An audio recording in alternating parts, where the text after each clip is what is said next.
Welcome to Company Showcase, an advertising feature on HowStreet.com. I'm Jim Goddard.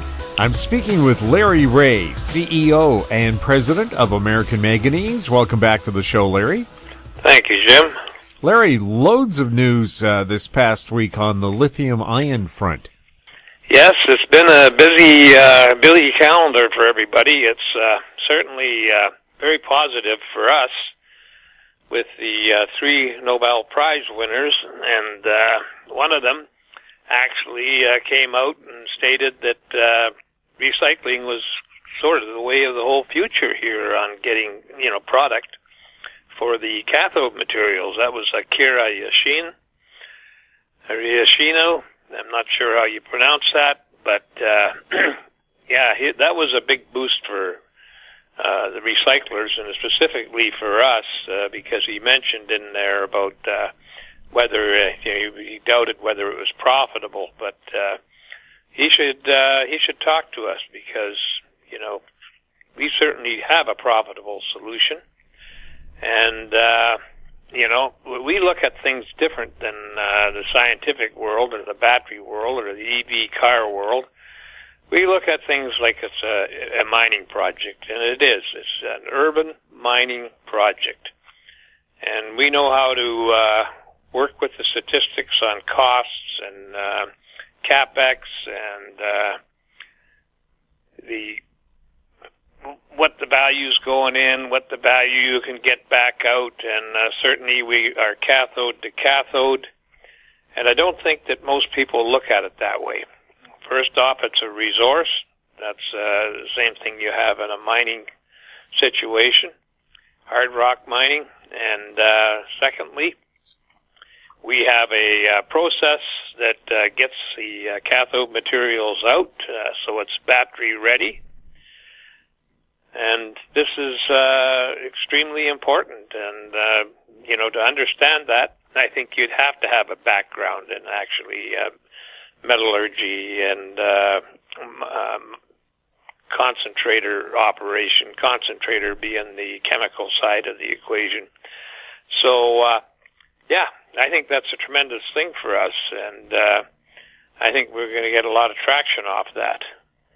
Now, like a lot of companies, I didn't go out and announce all that because we've got, other things that we want to announce, and I think everybody in the world knew about this, so I didn't think repeating it would be beneficial. Certainly, we'd like to get a hold of the Nobel Prize winner and appraise him of what we're doing, and that'll be an ongoing effort. So that's a great news about that statement that was made in Bloomberg, and then we can move on to other things that we've found out. One, we've been looking at scraps before anybody even knew what scraps were. And we saw that as a low-hanging fruit. And that is going to be our first plant. Will come off of scraps, which is the pre-use. It means it never got into a battery. And so there's a lot of steps that you avoid, although you still have a disassembly step where we have to get the cathode material off of the aluminum foils, or vice versa, we get the graphite material off of the copper foils. But that's all patented. That's all part of our first and second patent.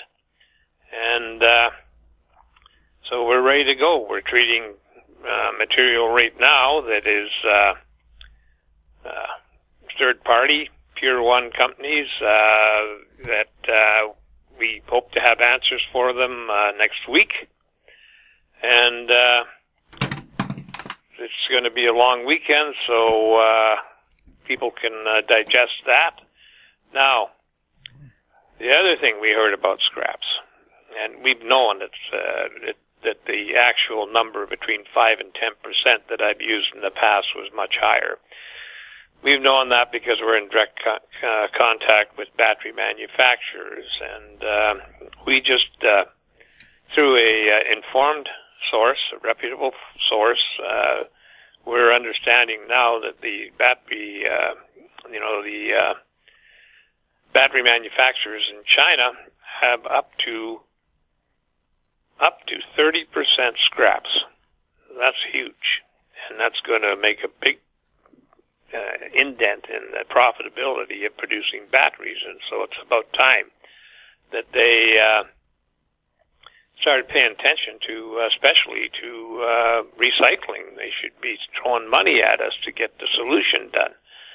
And I think that is potentially just around the corner, but that's a huge number, even if it was 15% or a solid 10%, that's still a huge number. So, but we've heard, like I say, from a reputable source that it's 30%, and or close to 30%. So that kind of warms my heart.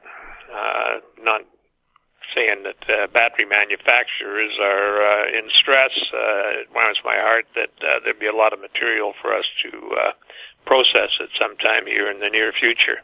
So that's the big highlights. I mean, it's kept me smiling all week, and so I have a few attachments, and those attachments are to do one with the Nobel Prize winner, and we have other attachments, and I keep forgetting this all the time. I don't know why, but we get a lot of interest out of India. And, we get at least one or two more parties that are interested in our recycling program for India, because India is going to institute a big, regulations on recycling. And they are pushing really hard now. You remember they're the fourth largest economy in vehicles, not necessarily electric vehicles, in the world. So they can see the future is EV cars, and they're already laying the groundwork. There's interest certainly in our process. It seems like we get more queries out of India than anywhere else. And so they're aggressive, and that makes me happy. And so, it's been a great week. The stock's holding well. I've attached some graphs to this showing the stock markets for the Dow Jones, the TSE, and the Venture Exchange. And the story tells itself. If you look at when they got rid of the Uptick rule, when they finally decided it was going to happen in 2011, what happened to the market. And you can also see the same thing is not quite as bad on the Toronto Stock Exchange. And weirdly enough, in 2010, the Dow Jones decided to reinstate a partial uptick rule. They were around, 10, 11,000, maybe 12,000. And at that time, they reinstated the partial uptick rule. Now they've moved up to 26,000, and you're not seeing that reflected in Canada, where we have no uptick rule.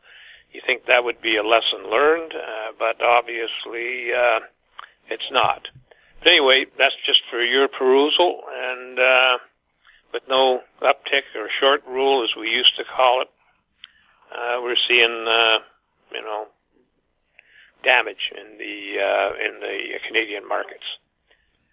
So I wish everybody a happy Thanksgiving, and I'll turn it back to you, Jim.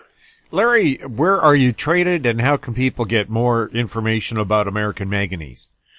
We're traded on the TSC Venture Exchange under the symbol AMY. We're traded in the U.S. under the symbol AMYZF, and we're traded in the Frankfurt under the symbol 2AM.